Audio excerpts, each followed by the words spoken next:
Okay, our first technique is clutching feathers on the orange belt chart.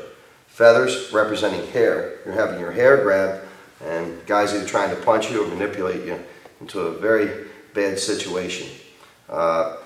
Technique definitely works off a lot of ideas of zones of obscurity. It still creates distance, stabilizes the base, tracks the arm, frictional pull down the arm, launching off the back foot into a forward bow, delivering the heel palm, and then we're going to strike across the person's face with the right hand. And then you're going to cover out to approximately 7:30. Okay, in clutching feathers, the guy's grabbing the hair, and as he's getting a good firm grip on your hair.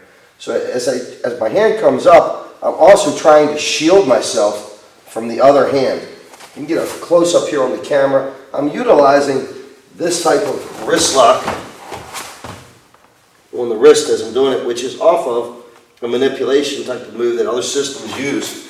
Mr. Parker definitely looked at other systems and what they did and what he felt was useful and tried to utilize that type of thing. This is a wrist lock that you see in Aikido.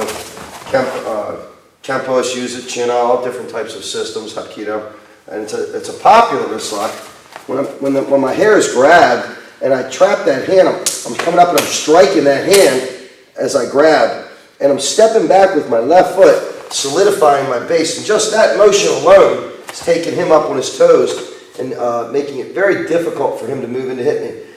He would have to bend this elbow to be able to reach me with the other hand.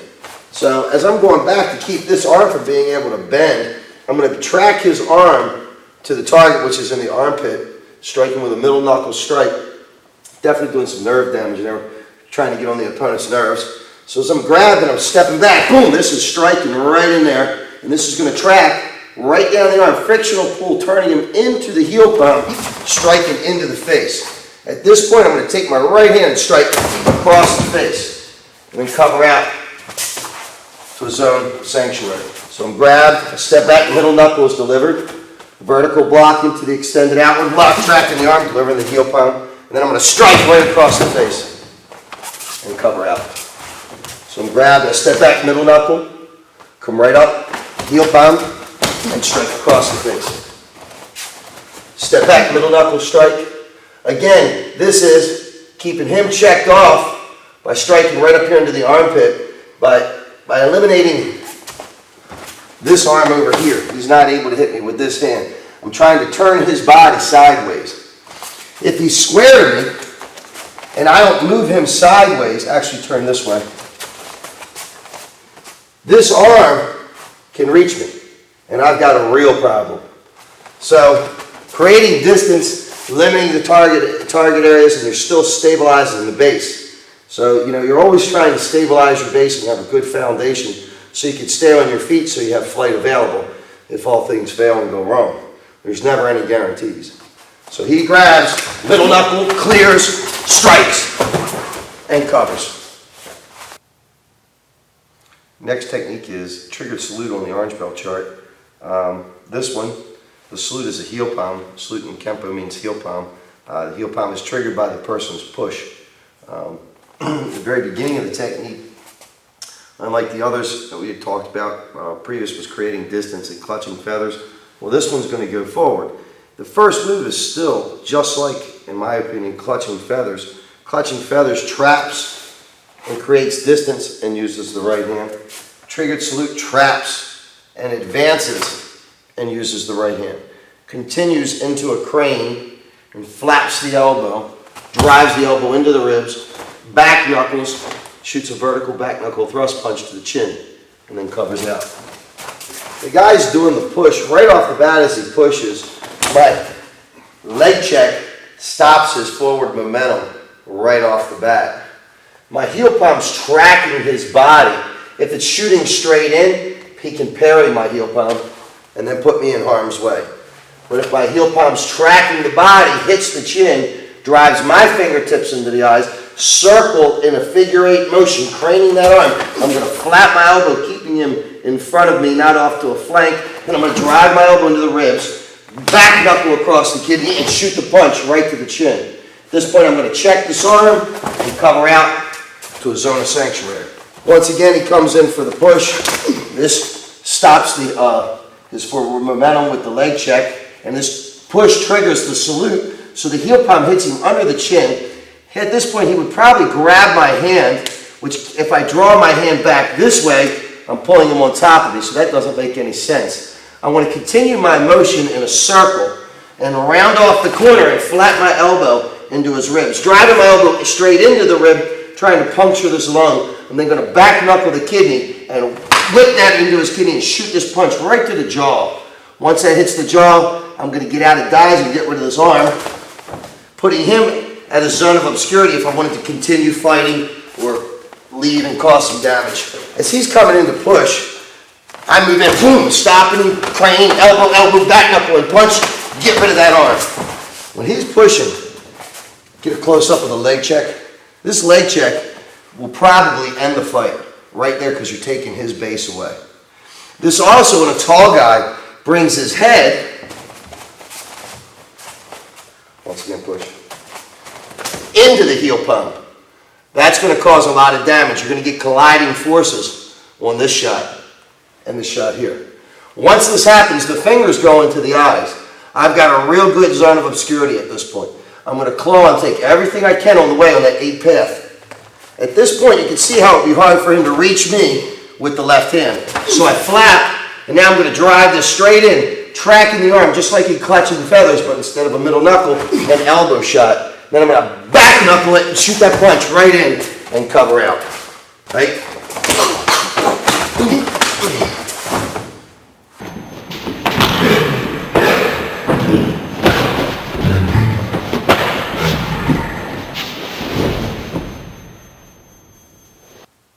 Okay, our next one is Dance of Death. This was one of Mr. Parker's favorite techniques. The technique gets its name through the extension of the technique because you flip the guy over from his back and onto his belly and you more or less dance all over it. So it is appropriately named. I like to start this technique when I practice it from a fighting stance. So I'm in my fighting stance, the punch is thrown. It's a right shuffle punch like a boxer would like to do. I zone off, block on the center line, I curve it into a punch. You can see the good elephant's trunk in my punch. As he grabs his face, that's the zone of obscurity, I strike to the groin. He grabs his groin. My left hand's going to contour over the shoulder, tracking down into the leg. Utilizing frictional pull, I'm going to step through his center line and drive my elbow right into his solar plexus or rib area. From this point, I track the leg, so I put it right to my hip. Got a knee locked in above his knee. I'm going to back knuckle his other leg and heel palm him in the groin. Check the leg down, stomp, track it, and cover out to a zone of sanctuary. We're going to start this one from a fighting position. We're going to do it slow the first time. So Mr. Chris has his hands up. Like I said, you can already kind of picture like the fight is already in motion. It's already in play. As he shoots the punch, I slip it and I block it. And I let the block cause the punch to come out faster. As I pick this arm up, right on the center line, I'm cutting him right down the center. I want to make sure I block on the center. Not over here at 3 o'clock, not past his ear, right on his center line, cutting him right down the middle. One more time, sir, shoot that punch, boom, and he's going to eat that. When he eats that and he grabs his face, we're going to strike to the groin. Mr. Parker used to say, you got to meet it to beat it, or you're going to eat it. This is a real good example of that. One more time, he shoots the punch, I meet it, so he eats it. At this point, he's grabbing his face, the zone of obscurity is created. I strike to the groin, he grabs his groin. My left hand follows right over into his leg as I do the inward elbow, picking him up, checking that leg, but I back knuckle this one, clearing that out of the way, strike to the groin. This knee's got this locked in, I can get a break in here if I want. I just want to check it down, stomp, and go. Once again, slow, he shoots the punch, I slip it, he eats it, I strike to the groin, contour over, I've got a good check right here on his arm. As this comes over into the leg, causing him to go, back knuckle, heel palm, check, and cover. Let's get a close-up shot of this. So he's laying here. The leg's turned so he can't kick. That's a lot of pain. Right here, the foot's locked in on the leg, so the circle's closed. He can't kick with, he can kick with the leg, but as he does, it's checked off. and the center line's exposed. When I check this down, this stomps above the kneecap. That's going to cause a lot of damage. This is going to strike the toes. Even if what I didn't do the job, he won't be able to get back up and come after me. He shoots the punch.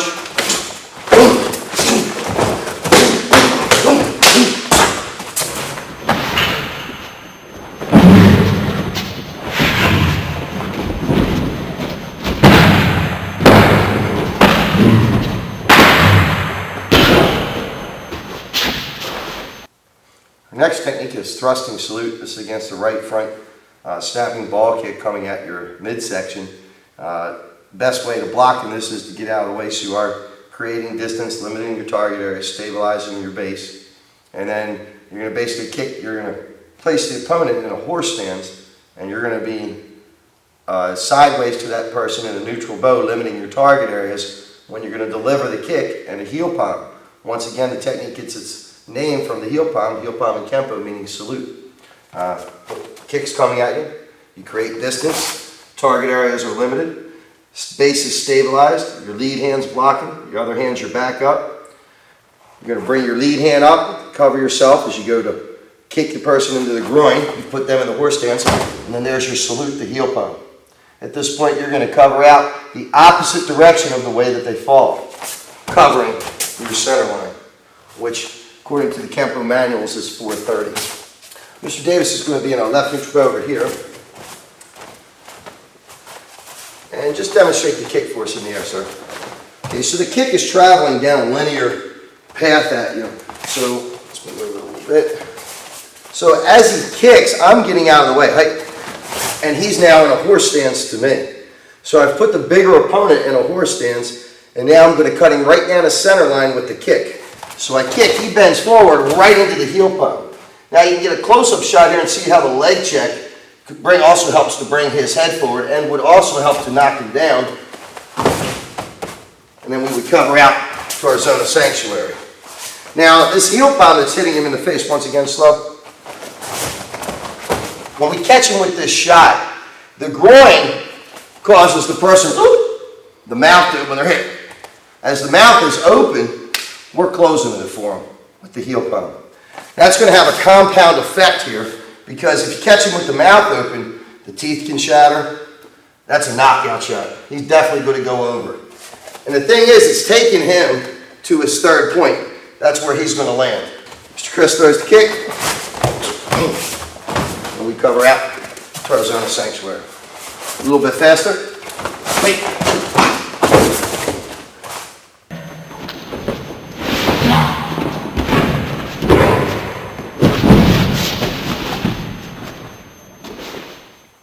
Okay, our next one is gift of destruction. Gift is though someone's handing you something, so it's a handshake technique. In gift of destruction, it's key important to get out of the way, to get off the line. Your first move, you're going to check the person's height by pulling downward a motion toward 430. As I step off to 1030, I'm going to deliver my heel palm to his elbow, and my knee is going to take the thigh. A lot of people try and put the knee to the groin to bring the guy's head down into the elbow, but it's much better if you hit the thigh. If you hit the groin, sometimes you can make a trade. And a trade in this would be a very bad trade. You don't want to get kneed in the groin. So as you're stepping, you pull heel palm and knee, inward elbow, and launch off your back foot and settling into the leg check. Will also help to bring his head down into the inward elbow. This move is done very quickly. Speed is definitely an essential in this technique. You cannot take a stroll in the park on this technique. Okay, so when we're shaking hands, I can feel that the person's either grabbing my hand real aggressively or they're raising the shoulder as they're going to hit me. Some type of body language says that I'm now in danger. So it's a key essential point that I get out of the way. And as I get out of the way, I want to try and utilize two zones. So I want to check his height, and I'm moving out of his line of sight.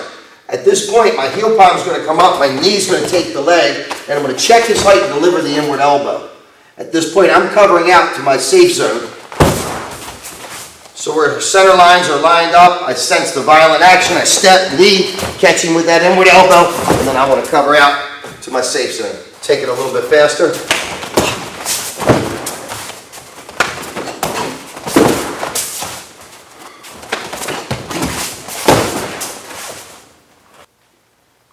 next technique is locking horns. This is against the front headlock. So the guy has grabbed your head and he's going to try and drive his knee into your face in the technique. In this one, because you're bent over, the fight could have already been in place. A dozen and a half reasons how you got yourself in this position, but he has a hold of your head and you got a knee traveling rapidly at your face. The first thing you're going to do is you're going to not try and test strength. Your wrist is very small, the person's leg is very big, so you want to move it out of the way by striking in on the thigh with your left hand, and your right hand is going to do an underhand reverse hand sword, contouring the person's lower groin area there. So as I'm bent over and I'm pulled forward, I strike into the groin, and I borrow the person's force of them pulling forward. And when I do, I step right into their center, solidifying my base as I strike them in their lower groin area there. So I'm pulled over, and he's pulling me into the shot, and I strike. At this point, he bends over, so I use my monkey hand to grab the testicles and crush them. At that point, as he bends forward, I drive my elbow into his solar plexus, up into his chin, my left hand shielding my face. I'm going to use a push down to bring his head forward. I'm going to strike the right side of his face with my left hand, and my inward elbow is going to come across the lower side of his left jaw. This is called a sandwich. At this point, he's going to drop at my feet, and I'm going to cover out. This is a very, very, very aggressive self-defense technique. He's grabbing me here by my head, and he's going to drive his knee into my face. So as I step in, right off the bat, after I've hit him in the groin, I'm going to get this arm out of my face. I crush the groin and get him off me driving that elbow up. I push down and I strike with that heel palm and elbow across the jaw. So he grabs. In comes the knee, I strike. At this point, as I crush, I can even use his arm to pull down into that elbow shot. I'm then going to push down, strike with the heel palm, the elbow is going to catch the jaw. At this point, I've got a nice universal cover in myself, and then I cover out to my zone of sanctuary. So he grabs, in comes the knee, groin, elbow, push down, step, and cover. So he grabs,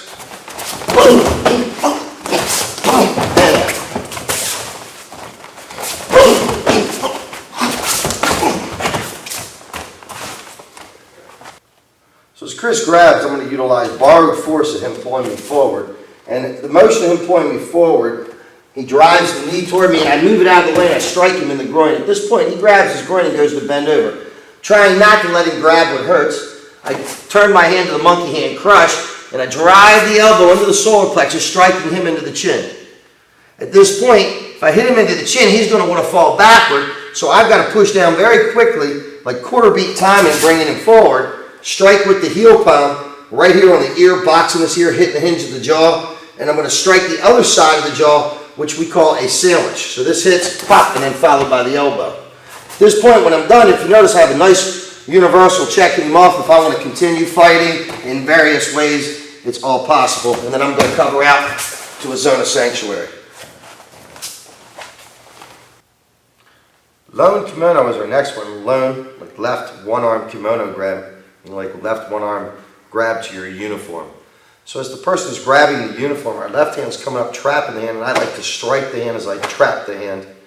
Rolling the hand over so their arm is palm up. When I step back, getting a good break on the arm, I'm then going to clear the arm and deliver my chop to the throat, checking the arm, and cover out. It is key essential on the first move that when you're grabbed, your first move, when you're stepping back, you're dropping your height when you step back and break that arm. Get a good clean break. Clear it, chop, and cover. Davis grabbing with his left hand, so once again I'm stepping back, stretching him out, getting a good break on that arm. When he's grabbing, striking, rolling it over. When this rolls here on this part, it's like I'm rolling the arm, so I expose this right here, and the elbow is going to cause that bone to shoot right out of this with the break.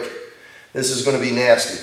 So as I step back and I get that good clean break, I don't want to come around and jam that bone in my arm this way, striking down on the arm. So you want to strike so you clear it, and then move in on your chop to the throat. Come on back up, sir. Let's do it again. So I strike, break, clear, chop, and cover. Grabs, stretch, break, clear, chop, and cover. He grabs, break, clear, chop, and cover. So I roll the hand, and that cancels the other arm. He's still, if I didn't get a break, going to want to load up to hit me. So if I didn't get a break and he's loading up that hand, it's important that I turned his body right here. I've got it checked off with the leg, the arm, and this is going to hit it. If I can't get the throat, I can always take the face. Sometimes you got to take, which you can get. Next technique is glancing salute. Once again, salute meaning a heel palm. This is against the right cross chest push. So that as I'm being pushed, I'm stepping forward and allowing my body to turn, which allows their momentum to continue forward, and their push allows the arm to straighten. We're also helping it to straighten and attempting to break it with a scissoring type block. At this point, I'm going to crane down the broken limb and glance the heel palm, thus getting the name glancing salute. I'm going to crane his head down as I push the arm in, and then I cat back, delivering my knee and elbow shots. At this point, I'm going to cover out my zone of sanctuary. Mr. Chris is pushing at this my right shoulder. I'm allowing him to just continue his momentum past with the upper body, but I'm stopping his base with the leg check. I could end the fight with the leg check and put him down alone, just to give you the idea of the effectiveness of a leg check. Come on back up, sir.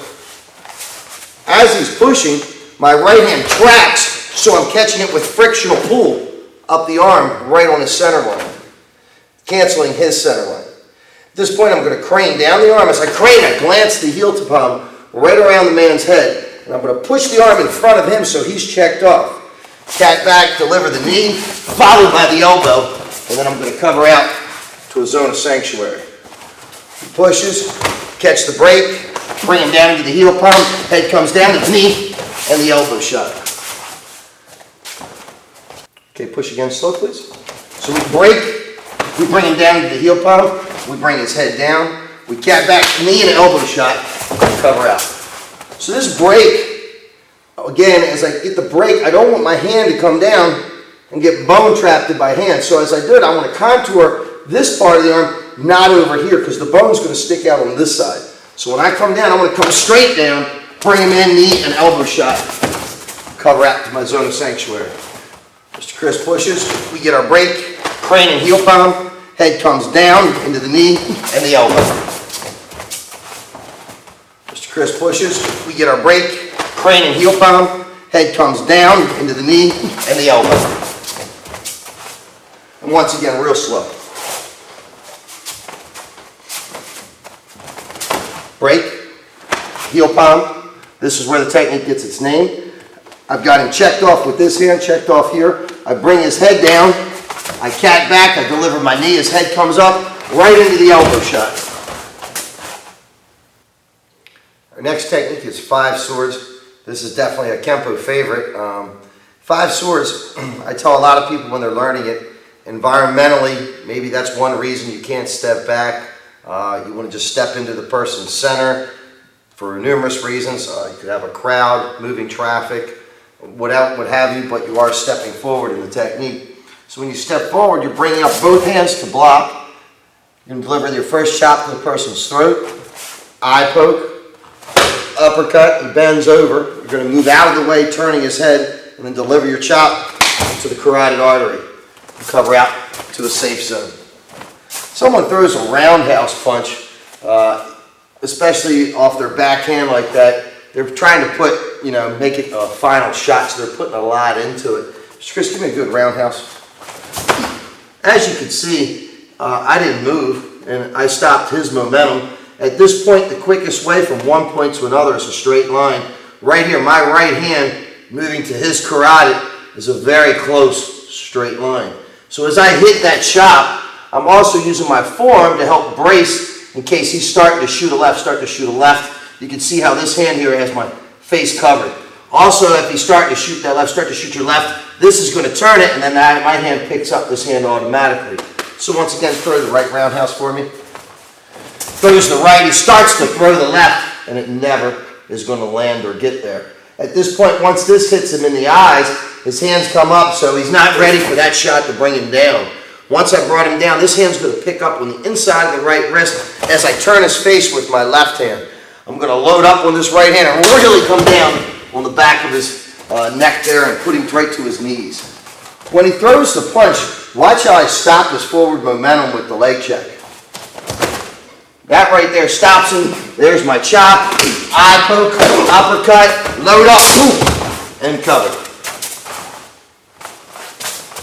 Now, when some guys, they like to get in fights and it's late at night, and I personally don't drink, but if you're fighting someone that is inebriated and has a lot of alcohol in them, throw your punch slow, you want to make sure after you hit them in the neck, if they're still up on their feet in the eye poke, when you hit them in the stomach, you're getting out of the way and then delivering your chop. He's bending over, you want to make sure you turn his head with your left hand. Come on back up, sir.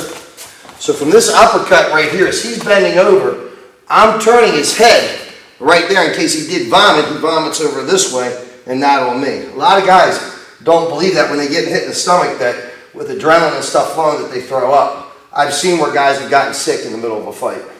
So I always emphasize to the students, make sure you turn the guy's head. One more time, sir. Slow. So he shoots the punch with block, chop, eye poke, uppercut, turn his head, right here, the back of the neck's exposed. So we're going to track this arm and come right down on that shot and then cover out to our safety zone. And one more time.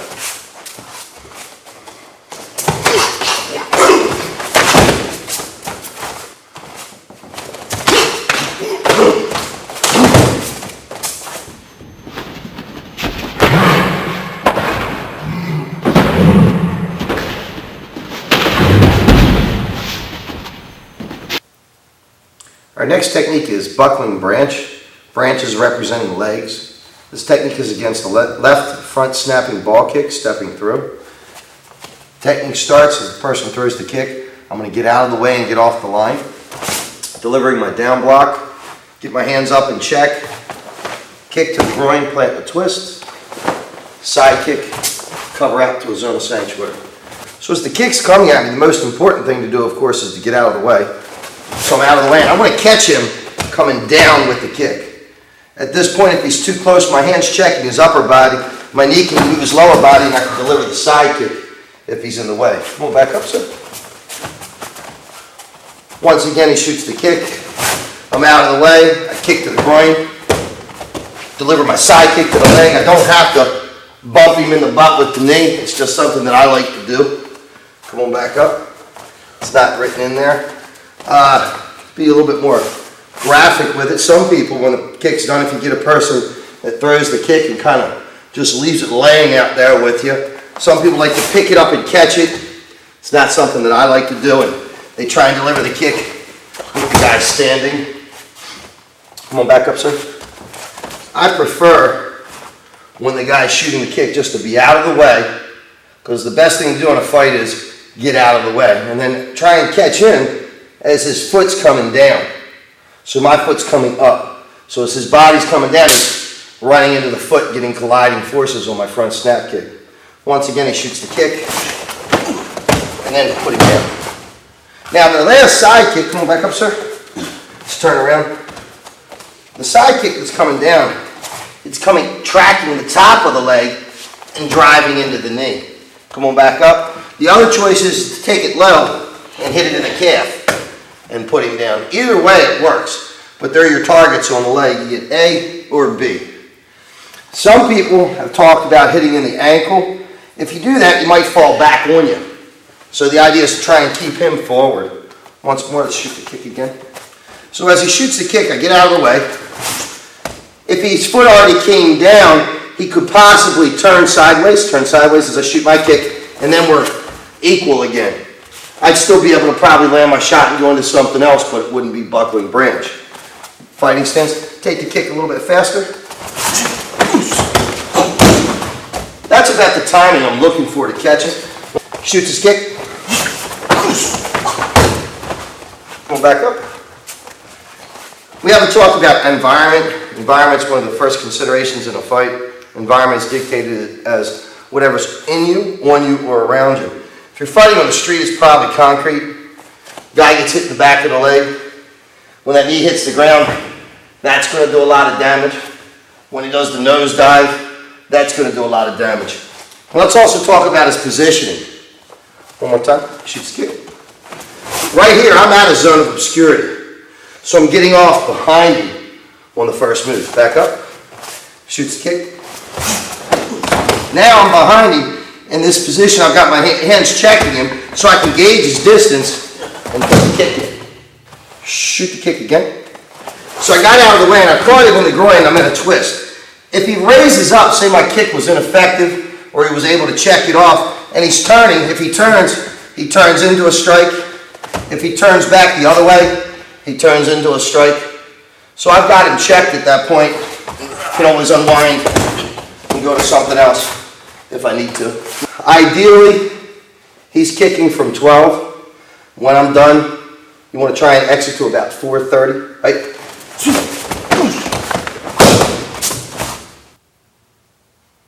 Next technique is scraping hoof. This is against an attempted full Nelson. We have 3 full Nelson techniques in our system. The first one is an attempted one. We don't let the person get it on us. The next one would be where they're just getting on, and the third one would be the third phase of the full Nelson where you're bent over. And they come later. So in the attempted full Nelson, the very first thing we want to try and do is not let him get his hands around us. And Mr. Parker directly said to me, he said, Jimmy, anytime you're ever in the heat of battle, the second you touch the person, you want to make them feel pain. Never forgot that. So as the person's putting that full Nelson on me, the first thing I'm trying to do is trap their hands and make it unable for them to use them and root myself to the earth so I can't be picked up or manipulated or moved around. And if I am, I will be able to control them before they would be able to control me. So as the full Nelson's being put on me, I anchor down to the ground and root myself. If you kind of look at my feet, you can see my feet are gripping the mats. My toes are literally digging into it like a little squirrel digging its claws into the bark of a tree. And I've got the guy's arms trapped and I've headbutted him directly in the face. It's possible the guy might try and duck his head out of the way so the headbutt might not land. At that point I curved my hips and I kicked my hips over toward 130, so my hips are square toward 130, and I'm going to strike the inside of his left leg with my heel of my foot and then kick out his right leg and scrape down. I'm then going to turn my hips and I'm going to strike the inside of his right leg with my heel, kick out his leg and scrape down. And then I'm going to claw his face, creating that zone of obscurity. And since his base is so spread, he should fall on his keister. And then I'm going to cover out to my zone of sanctuary. So as James is putting the full Nelson on me, I headbutt him and root myself to the earth and trap his arms. I then turn my hips, strike, strike, turn my hips, strike, strike. And then I'm going to cover out to a zone of sanctuary. Once again, so I attempt to headbutt him and root myself to the earth, turn my hips, strike, strike, turn my hips, strike, strike. And then as I go to cover out, claw. Once again, he goes to put the full Nelson on me, headbutt, root myself, turn hips, strike, strike, strike, strike. I like to add one of my personal favorites, scoop and claw.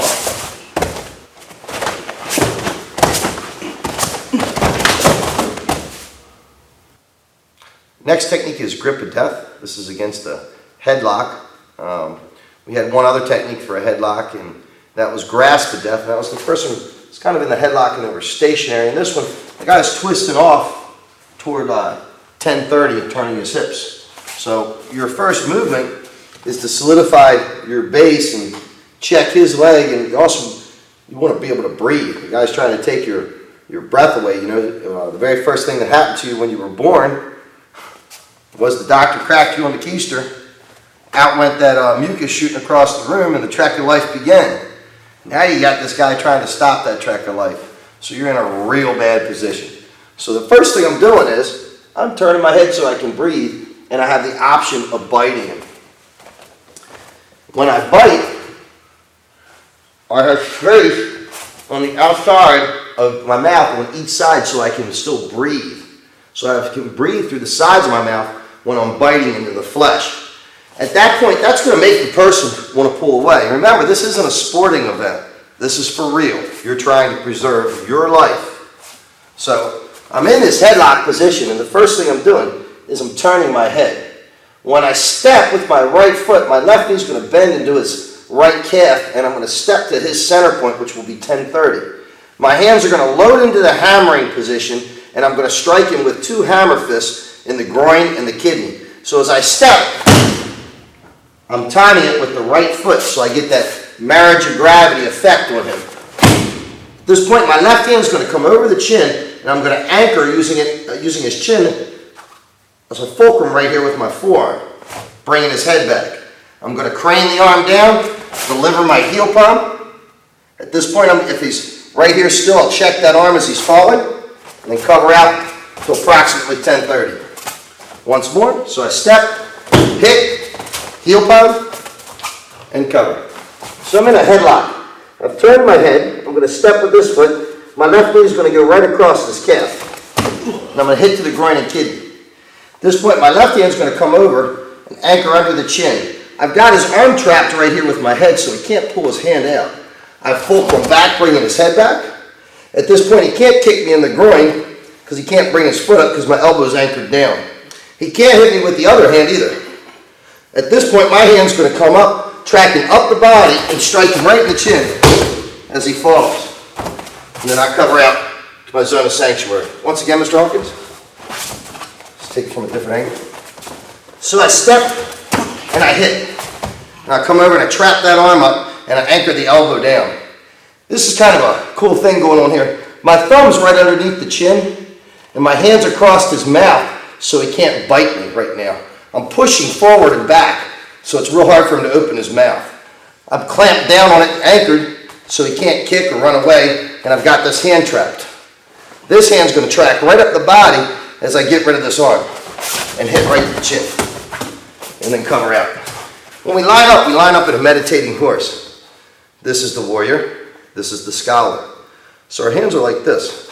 When I start grip of death, it's not written in there, but nobody says you can't do it. I like to take my left hand, come up, smack the person right about there in the back of the head. I like to have this hand come up and smack him right on the bridge of the nose. So when I start my move, I ricochet it right off my hand and strike him in the groin and kidney. Getting a little more for my money there, and that'd definitely help to loosen up his grip. Come back up here, Mr. Hawkins. So if you watch this, I'll do this real slowly. This is catching his head, this is striking the bridge of the nose. I step up and I hit the groin and kidney, and I come over. Hook the eye socket if I have to, bringing his head back. Pull down on the arm, give him that heel pump. Come on back up, Mr. Hawkins. Let's take it a little bit faster.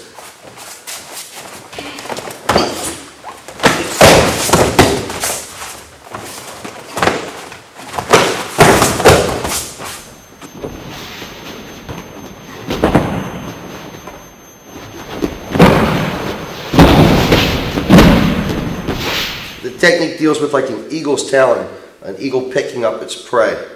And it's against the wrist grab. The man's doing a grab to my wrist. The second he grabs, the first thing I want to try and do is not test his strength. If I don't fuse my elbow to my body, James, make your grab strong, and I try and bring my hand up, it won't work. But if I place my elbow against my body, then I can move my hand. So as I bring the elbow and fuse it to my body, I move my hand, stepping in, cutting him right down the center line with this hand. Will kind of remind you of a technique we did earlier in the series, 5 swords. At this point, as I cut through the center line, I want to take that hand and I want to make it busy and nail it right to the ground. Once that hand's nailed to the ground, I'm going to pull him in, kind of like pulling a tuna on a boat if you're fishing. As I pull him in, I'm just going to strike with my elbow and create that zone of obscurity clawing across the face, at the same time getting a break on the elbow.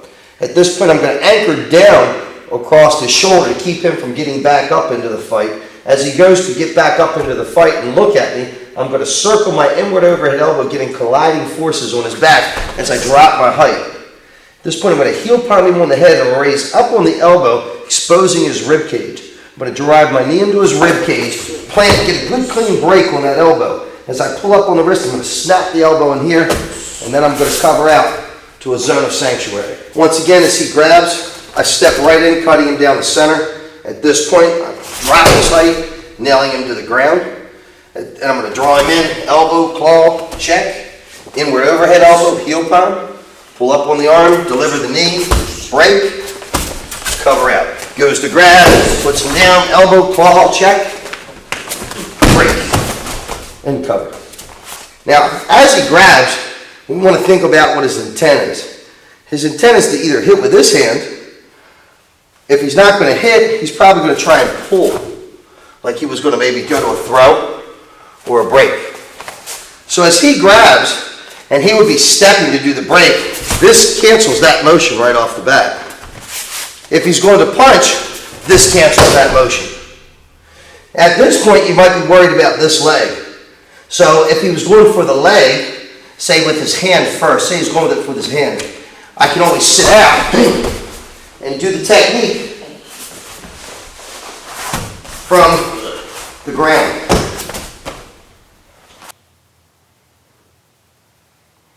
Our next technique is repeating mace. This is for a left push. So the person is pushing, my left hand is coming up doing an outward parry. My right hand is going to rake across the kidney.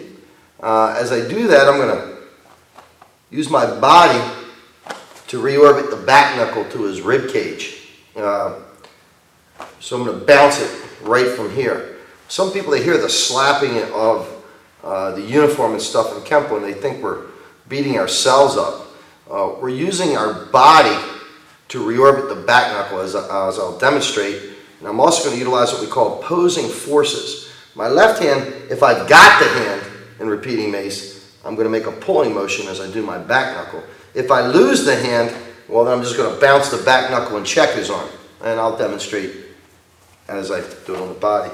But as the person's pushing, my hand comes up and I rake and deliver my back knuckle. So as the person's pushing, I do my outward parry, rake, and do my back knuckle. You can kind of see my hands pulling right here, so I would be pulling the arm into the back knuckle. At that point, I pivot my hips. If I've got the elbow, I might be able to get at this location here, deliver my looping down roundhouse, and cover out.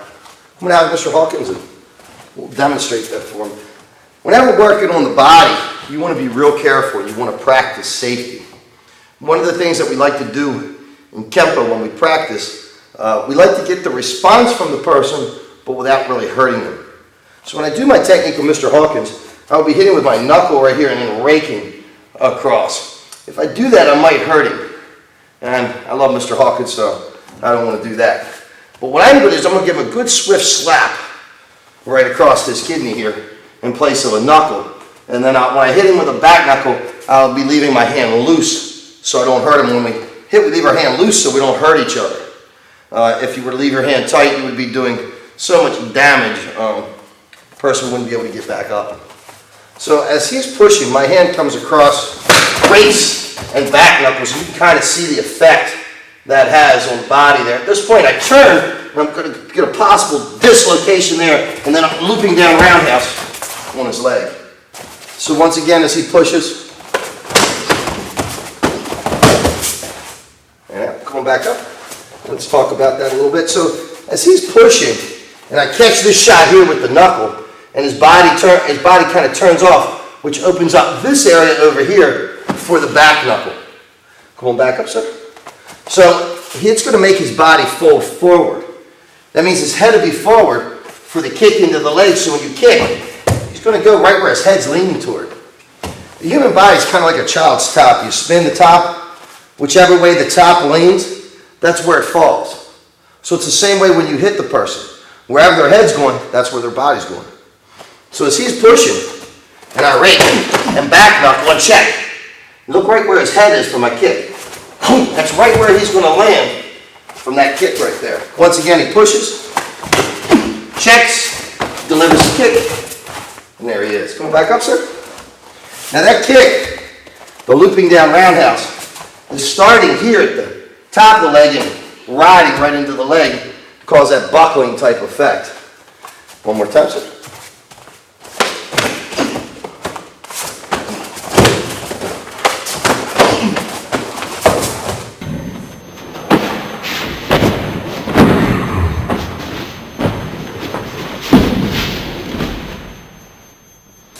If it was winter time in environment being the first consideration in a fight, whatever's on you, in you, or around you, the person might have an overcoat on.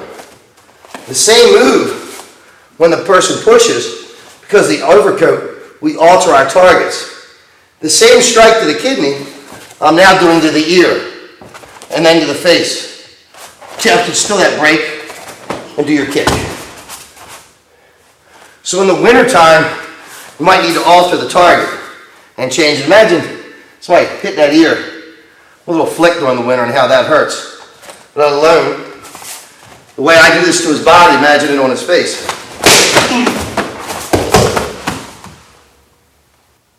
The next technique is shielding hammer. This is against a left hooking punch.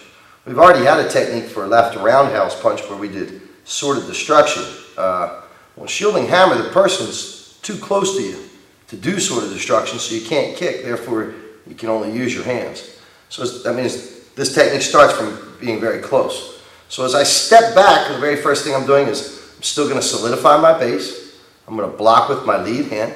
I'm going to limit my target areas. I'm going to stabilize my base, and I'll have my other hand protecting myself. So I step back, getting a good solidified base, because if the person's close, right off this punch, there's nothing saying they can't grab.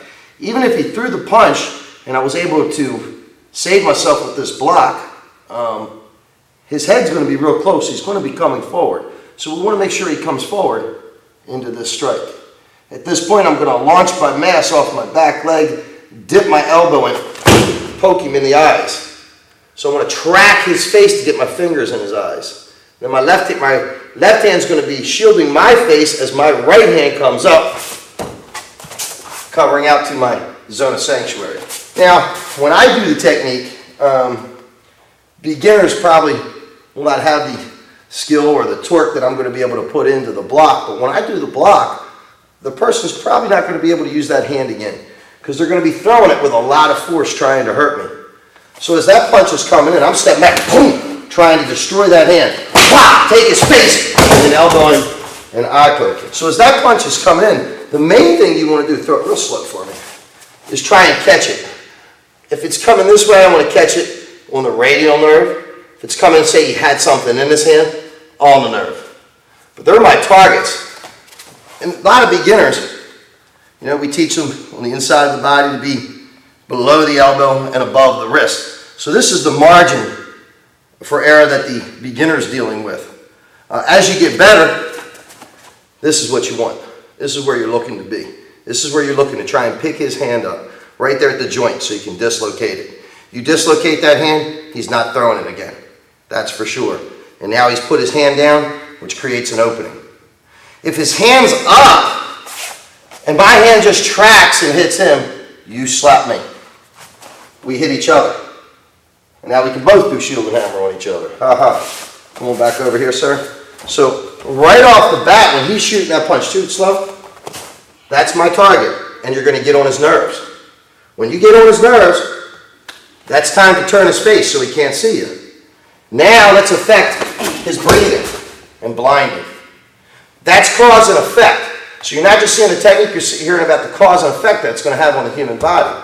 This way you're not testing speed, skill, or strength. Now, when people fight, most people, when you watch them on TV, that's what people do. They watch TV and they try and mimic what they see. So they see the person standing like this and throwing the left, and then comes the right. So that's what most people do. We as Kenpoists understand scientific principles. The quickest way from one point to another is a straight line. I myself am right-handed. Therefore, I would want my right side of my body toward my opponent. So I have my right leg and my right hand closest to him. Now, the opponent will probably get in the fighting stance that I took, switcher stance, and he has his hand up. So he's going to try and jab. So as he goes to jab and shoot that left, boom, pop, pop, and out. He shoots the left, pop, boom, and out. Our next technique is a technique called striking serpent's head. Mr. Parker definitely named this one appropriately. The person's being very aggressive and grabbing you with both hands around the waist, obviously attempting to control you, take you down to the ground, possibly throw you multiple problems there when they're grabbing you. This attack, you're at arm's reach. So whenever I have students practice the technique, I like them to start out like this. So Mr. Tom, put your hands out. And he obviously can reach me. So as he's grabbing, slowly grab around the waist. This hand's going to glue this hand firmly to the waist so the person no longer has use for that. At that point, come on back.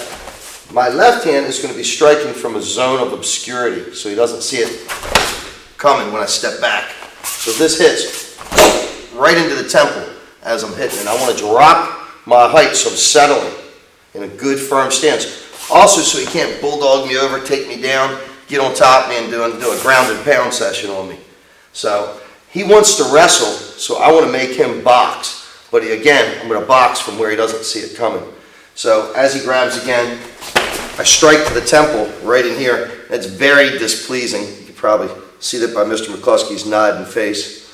At this point, I'm going to grab the eye sockets. Again, he's not going to be able to see, and you want to stick your fingers into the person's eyes if you're defending yourself, not in the classroom. So in the classroom, just want to maybe place above the eyebrows, and the person that's working with you wants to be cooperative because they understand they're on the receiving end of this. When it's their turn, they don't want you to stick their fingers in your eyes. So you have to be real careful here. You're going to anchor the elbow going into a forward bow, or you can drop to a wide kneel. You want to pull up on the arm to keep that secure, and the elbow's anchored down. This elbow's fused to the body. At this point, I'm going to shoot my half fist into his throat, not allowing him to grab his throat. And I'm going to turn my left hand clawing and emphasize the claw on the face as I go back. Stay down. At this point, if you wanted to go on fighting, you're in position to keep fighting if you needed to.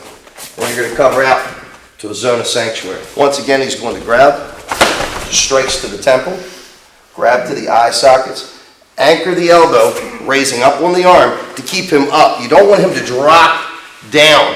If he drops down and gets the leg, you're going to end up on your back.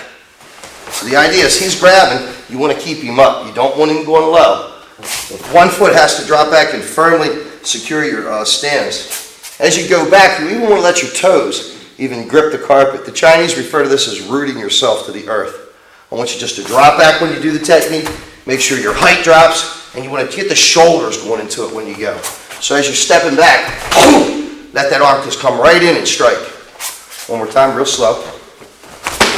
We hit. One more time, real slow.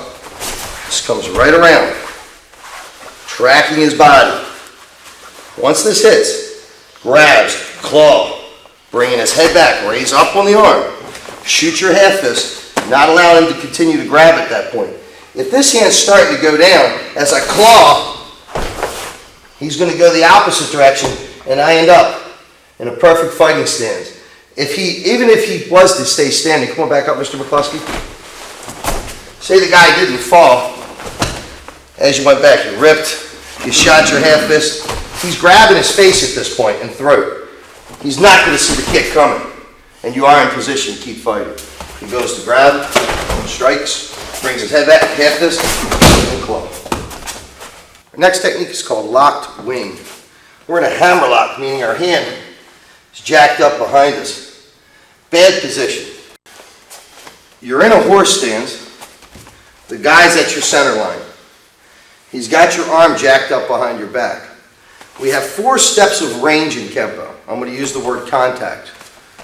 1, I'm out of contact. The next step of range would be within contact, like a boxer setting up for a jab, to get contact penetration, which is the 3rd step of range. The 4th would be manipulation. As you can see, this is where we are. We're at the manipulation stage. To me, that is the 4th step of range, which I call the danger stage if you're on the receiving end. You're in a real bad position. Let's switch places. So here I am. I've got myself in the 4th step of range, meaning he's closest to me at the manipulation stage, and he's in a position where he can break my arm, and I've caught myself here in a horse stance. The first thing I need to do is to re-grab his hand. And as you can see, by re-grabbing his hand, even if he's stronger than me, and he's bringing my arm up, at least I've secured the hand to keep my arm from going up behind my back momentarily. So I want to grab his wrist not to really be able to control him, but to keep my own arm from being broken. Once I've re-grabbed, I want to step to his center line, cutting him down the middle. So even by just stepping to his center line, I've already now regained position. If I insert an elbow here, you can imagine the impact of this elbow hitting. Let's turn around for the camera. Put your head back right here. So I'm striking under the chin in a very soft tissue area, and it's in a straight line with the head. That's going to do an incredible amount of damage. When you think of, stand on the training horse, the idea of the elbow coming in, boom, with a lot of power, like that hitting right there. That's going to break his jaw and probably stop the fight. But in Kenpo, that's why I always say we train for over skill. Or some people like to use the term overkill. I prefer over skill. Let's grab. So, turn back around this way. So here we are, I'm in the horse stance. Now when I step back, I circle this arm and hit right up into the jaw, cutting right down that center line. As he grabs, I want to keep that hand busy to keep it away from my face so he can't hit me. At this point, let's turn around now this way. I've stretched out this limb. So as I've hit him, I've stretched out that limb, kept the other hand from hitting me, and I've broken his horizon. So he's leaning back in what I like to call the limbo position, meaning he's really not in a position to fight here. He's trying now to straighten back up to get back into the fight. At that point, I'm going to borrow his momentum and break this arm down. Come on back up. So if we pull up Mr. McCluskey's sleeve, the arm bends this way. It doesn't bend that way. So as I come around, I'm going to get a good break on this elbow. Let's turn back around now. So here we are. He's got me. I go back, shoot that elbow, I keep the hand busy, I break that arm down, and step back, making that hand stay busy. At this point, I'm going to heel palm him in the ear and let the fingers catch the face in the eye socket. I'm going to bring him right into the knee, then get rid of it. And then cover out to a zone of sanctuary. Sanctuary meaning safe zone. I'm in a zone of sanctuary so I can survey what's around me in case there's more than one attacker. This is a good technique where if you did have a multiple attacker situation, which Kenpo does cater to, you can use this guy as a shield in this technique. And that can sometimes be real useful. If you use him as a shield, he runs into his buddy hits him, now they're fighting, and you can get away. That's always a good idea too. Let's try it from a different angle. So we go back and shoot our elbow, we keep his hand busy, we bring him down, drop him down, heel palm, knee, get rid of him. We elbow, keep him busy, bring him up, drop him down, heel palm, knee, get rid of him. We go back and shoot our elbow, keep him busy, bring him down, drop it. You want to make sure that hand goes down. Once the hand's down, if I needed to try something else, whole new set of targets now. And we're going to do our third hand principle. Third hand principle meaning I've got my hands free, he's trapped, I could be fighting someone else, and then cover. Okay, number 18 on orange, obscure wing. Obscure wing gets its name for a few reasons. One, the elbow, once it hits, is running obscure to the body, but the attacker is also at an obscure angle. So it's definitely named appropriately. He's got my shoulder, so he's grabbing your right shoulder from your flank. As he pulls backward, I want to step right to his center line. So my right foot's basically still cutting him right down the center. So I'm looking to split that right down the center with right where I'm stepping. Also, by doing this, pull backward, Mr. McCluskey, I'm in a good firm stance, so it's hard for him to manipulate me around. What you want to concern yourself with is this right hand here. So as he's pulling back, I want to give him something to think about. So I'm going to elbow to the solar plexus, then I'm going to hammer fist to the groin. He's going to bend over. As he bends over, we're going to get what we call colliding forces on the elbow. He's going to be bending down right into that elbow. So as this hits, boom, he's going up, and then I want to clear this arm as I cover out. As he's pulling me back and I've hit with the elbow, the hammer fist hits. Also, then you're going to turn your hand and you're going to get a 2-for-1 shot there. You're going to heel palm and allow the fingertips to also hit. And you're going to try and claw up the body as you elbow to the chin. When I say colliding forces, I want you to think of two trains coming together on a railroad track and then running into one another. One train is the elbow, one train is his chin. Let's try that again.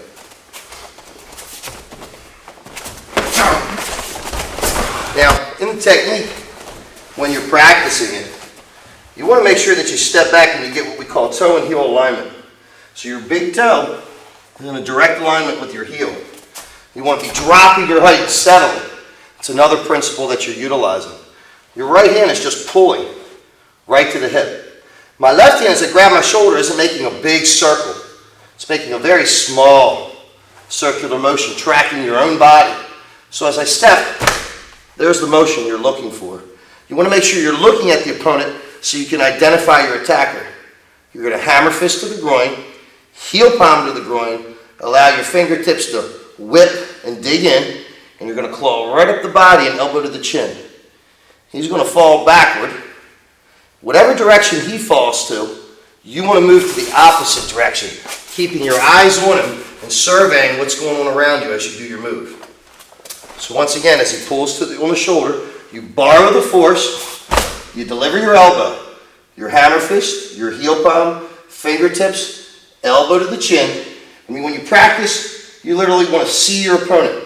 The better you get, the better your imagination. You literally want to see the opponent, you want to see him bend down when you're practicing in the air, you want to see the opponent grab his jaw, you want to see him fall over. As my teacher used to say, you want to feel the flesh between your fingertips when you're practicing. You step back, you deliver your elbow, your hammer fist, your heel palm, your fingertips hit, elbow to the chin, he falls backward. Survey as you cover out. If you listen, that's the way your fingertips are hitting when you hit the groin. So the heel palm hits first, then the fingertips, and then you claw. One more time. Next technique is reversing mace. This is for a left step-through punch. As the person shooting the left, the most important thing, of course, to do is get out of the way. So we're in a fighting stance, we're in a right neutral bow, and our hands are up. And the first thing you notice I'm doing is I'm framing my face. I'm using what we call half of a picture frame. That means the punch isn't going to be a roundhouse. You know it's coming straight down the middle. He could shoot a right, he could shoot a left. There's no guarantee which punch is coming. But as he does, my right foot's basically going to work like the center of a compass. And as the punch is coming, my left foot zones off, which means the punch is now deflected and my hand reverses, because the fist means mace. As it does that, my hand recoils off the arm, delivering my back fist. Then I'm going to check the elbow and deliver my looping down roundhouse kick. So the person's here and he shoots the right, and I step off very back fist, check, and deliver the kick. That's pretty much standard version of reversing mace. Remember in Kenpo, we're supposed to elongate circles and round off corners. So as he's shooting the left, I can also take it where I catch him in the face there and do the technique. My personal way, come on up, James. As the person's shooting, it shoots slow, and you step off, you can just check it and still do the same way and deliver the kick. Come on back up. When I do the move the way I like to practice it, adopting one of Bruce Lee's ideas or Mr. Parker's, it's a good idea, as you'll see. I'm framing the face, and we're going to put the person in a fighting stance where they're shuffling and shooting it off the left. Again, quickest way from one point to another is a straight line. So if we put this fist here, and the straight line is right here where he wants to get to. And then he's going to shuffle as he does it, so the mass of his body is behind the jab. Mass times acceleration generates force, or as I like to say, pain. So he's trying to put the pain right here. So as they say in the Bible, do unto others before they do it to you, and do it better.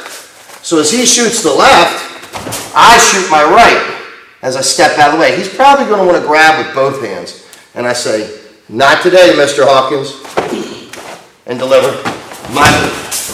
So I'm here, he shoots his left, he shoots his left,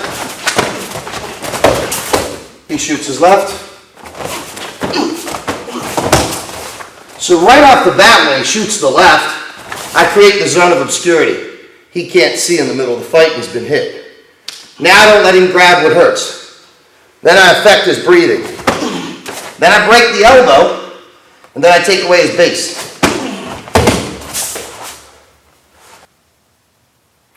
Next technique is thrusting prongs. This is for a front bear hug and your arms are pinned. When you grab, the very first thing you want to try and do is tuck your chin to protect your face. Also, as you step back and solidify your base and thrust your prongs, his head would probably drop forward and land on yours unless he puts it off to the side, which is possible also. You're just driving your prongs into his bladder. If you have a person and they had like thick clothing on, or they grabbed you and they're trying to scoot their hips out of the way, another option is to drop back and bring the prongs from underneath and come up into the groin, solidify your base, and check their width and height. At this point, you're going to deliver your knee, side kick, and inward elbow. From this point, we're going to cover out to a zone of sanctuary, 730, and drop him right at our feet, kind of like a bearskin rug with a sweep. So James grabs me with the front bear hug. I tuck my chin, and I'd step back and I'd drive my prongs down and into his bladder. At this point, I check his width and his height and his depth. I'm going to drive my knee into his solar plexus, side kick and take out his base as I deliver an inward elbow. At this point, I'm going to take this arm, send it in front of me, and sweep, covering out, putting him right at my feet. So once again, he grabs, I tuck my head, driving my prongs down, checking his width, deliver my knee, side kick and inward elbow. If I cut the elbow down, that's where he's going to land at my feet and cover. When he's grabbing and he scoots his hips back, move this one back for me, and I drop back, I can still come from underneath, hitting him in the groin. Come on back, let's do it this way. If he pulls this leg back and I still drop, still come from underneath. Once I do that, I'm right back on track. Deliver my knee, side kick, and cutting down.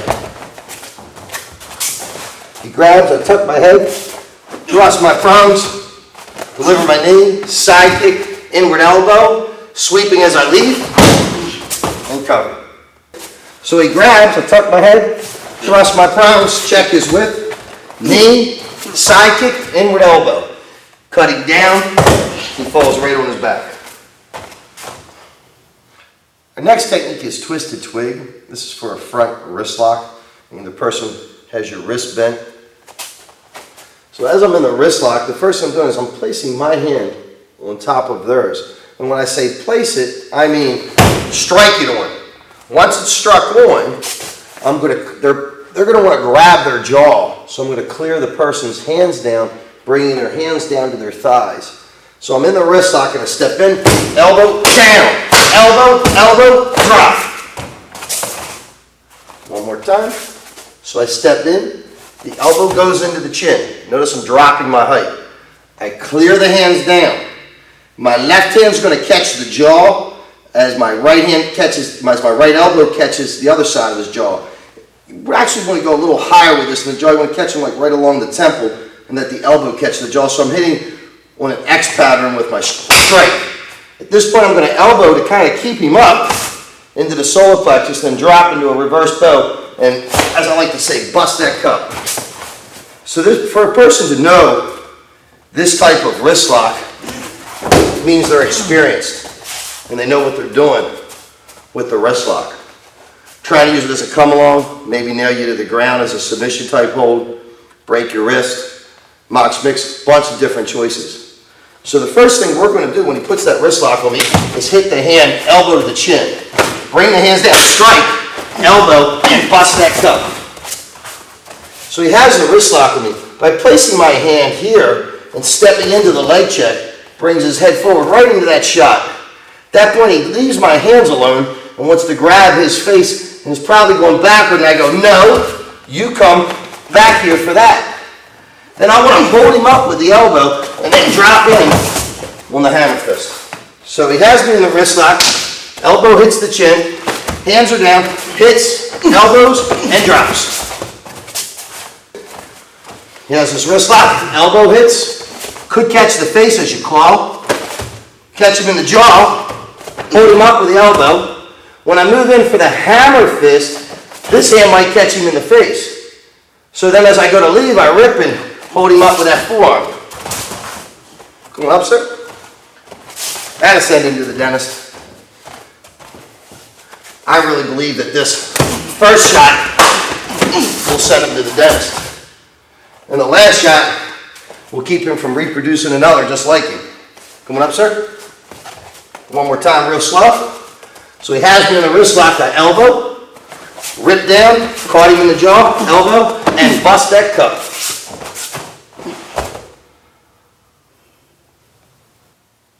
Our next technique is obscure sword. The technique is properly named. Our opponent is coming from a flank, meaning an obscure zone, and the sword is going to run obscure to his body, so it would be very hard to deflect. Once that happens in the technique, as the man grabs his throat, his head is also going to move upward, which is going to obscure the kick, which we'll demonstrate for you now with the help of my assistant here, Mr. Davis. Okay.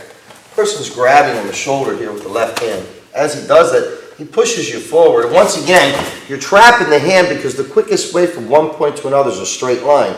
It wouldn't take much for the guy to pop you in the jaw right there. So you want to check this hand off. When I say check it off, it doesn't mean that he can't pull his hand out. Okay? So all you're doing is preventing this from being able to strike you in the face and manipulate your body. Your left foot is solidifying your base when you step forward. And I'm stepping, so I'm going to be splitting him in half. Basically, I'm putting him in the horse stance. We started out, he's at the fourth step of range, which is manipulation. He can manipulate my body, and he's at an obscure zone, so I can't see him coming. So as he pushes me forward, I solidify my base, check this hand off. I've loaded my right hand at this point. I'm going to borrow his energy as he's pulling me into his punch. He's not going to be able to get the punch there because I'm going to split him right up the center line and let this travel up his obscure zone. At this point, I'm going to turn my left hip, turning my body so I get torque in my kick and shoot my kick right to his groin. And then cover out to a zone of sanctuary. Once again, he pushes forward, solidifies, borrow the force, chops, kicks the groin, and then covers. One more time.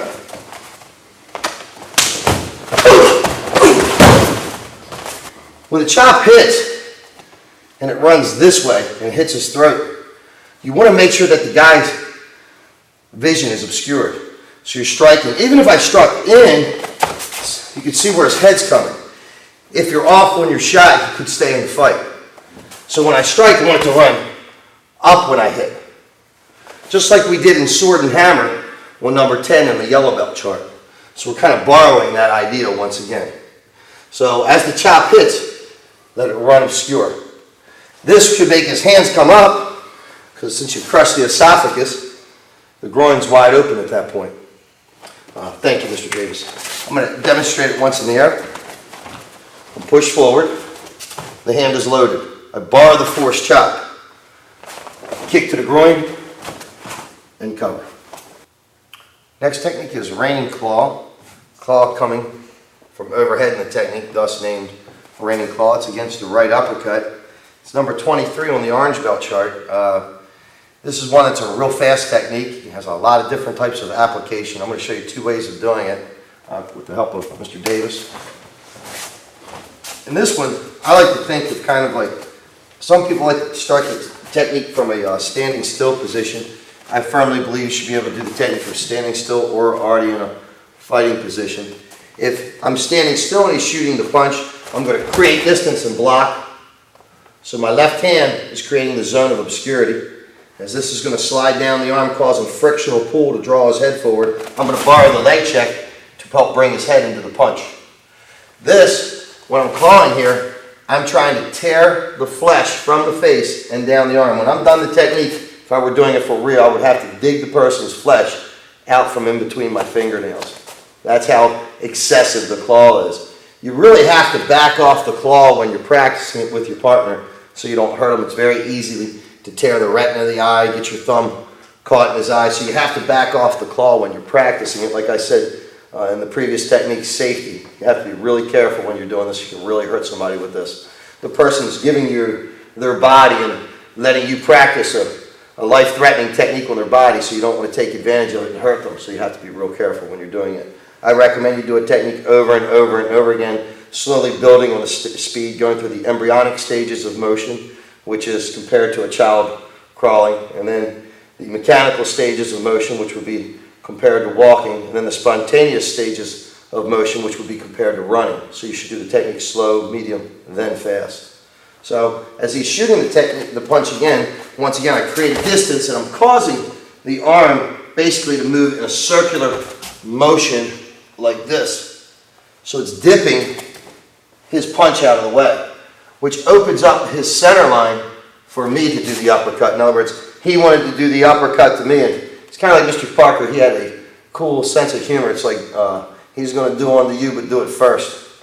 So he's going to do the uppercut here instead. By doing the dipping of the elbow, he gets to do the uppercut instead of the opponent doing the uppercut to you.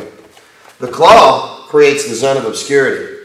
Now, as he's shooting it, once again, I said it's a circle, basically moving like this, and he's punching with a circle going this way. So one circle's cutting the other circle. Once again, he shoots the punch.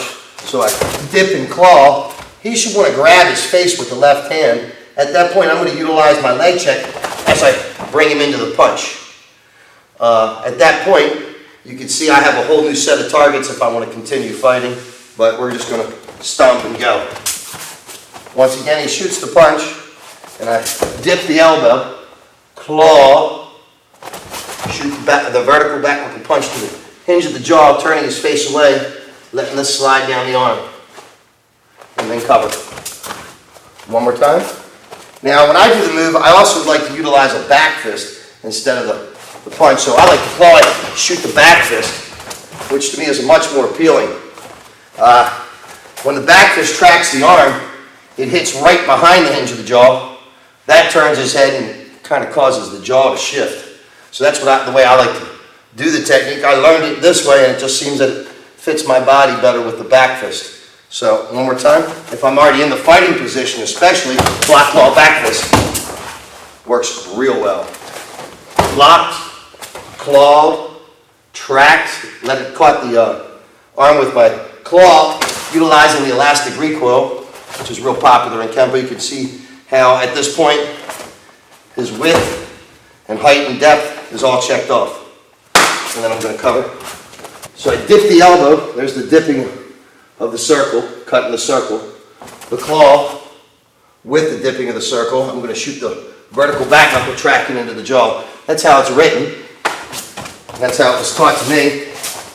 I prefer, once again, claw and then the back fist.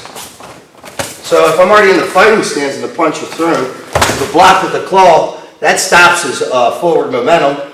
My arm's going to track his arm and catch with the back fist and then cover it. The punch is thrown, dipped, clawed, shot the punch, covered. If you prefer the back fist, block and cover. Okay, our next technique is the last technique on the orange belt chart, number 24. Crashing wings for a rear bear hug, and your arms are free. And it's a low bear hug around your waist. I always refer to it as the big guy, little guy technique. So we have the perfect big guy tonight for that. Mr. Davis, come on back out. Okay. I gave Mr. Davis the nickname the Gentle Giant. I think he's appropriately named that. Around the karate school, everyone looks up to him because of his kindness and the way that he helps people. But tonight, his kindness and his helpness is not going to save him from the wrath of crashing wings. So here we are. We're being grabbed in this technique around the waist. At that point, once I'm grabbed, the first thing I'm doing is obviously lowering my center of gravity. I'm putting my buttocks right on his thigh. In real life, I would be striking him with my head, which would help to kind of take off some of his momentum of pushing forward, that kind of thing. So as he's struck, I cat over. And also I'm keeping his face turned away with my head, pressing against him. I've got his arms checked off. Mr. Davis, pull your arms out.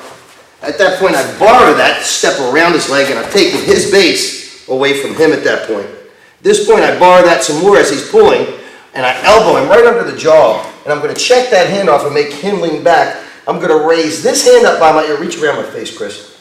To check him off so he can't reach around my face and grab my eyes. As I'm breaking his horizon, he's going to start to fall. He can't defy gravity. At that point, in Kenpo, we like to be kind to our opponent, and I'm going to accelerate his fall. And then I'm going to cover out to my zone of sanctuary. Let's talk about what's going on in there a little bit more.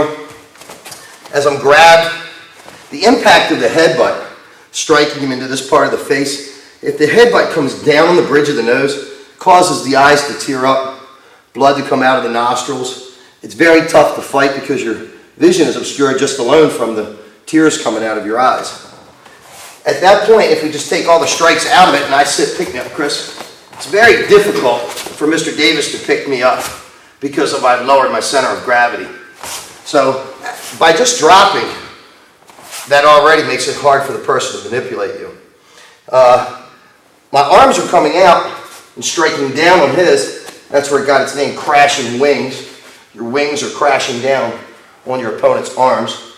And you're striking very tender areas of the arm, I guess you could say, right in here, the nerve centers, as he grabs. Elbows go right on it, headbutt hits. I'm going to trap the hands up so he can't use them. I'm in a position to stomp on the foot with my heel here and break the metatarsal. I bypass that and slip right around, and I use my knee to break his horizon down right back here. If you can see that, get a close-in shot on that. I borrow his force, and I'm striking him under the jaw to cause his vision. Also, he's looking up. He can't see me at that point, and he's been hit right in the jaw. My hand's protecting me. I've raised my hammer up to come down on his bladder area as I make his body kick up into the hammer and then cover out. He grabs through the elbows, tat over, headbutt's available, slip around the leg, elbow to the jaw, make him lean, back fist, cover out.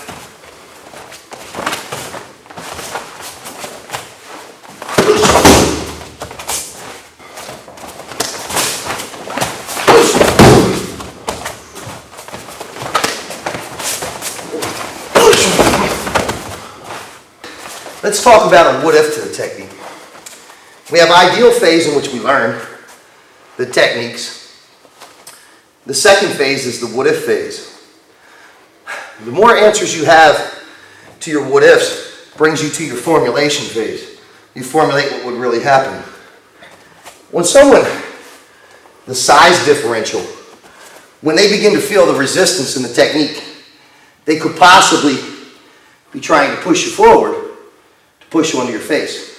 Once they felt resistance this way or this way, and they can't manipulate you, they're probably going to try and go forward. We're going to take that idea for a minute and go with that. So I get to here and I bar him, and now I've got him.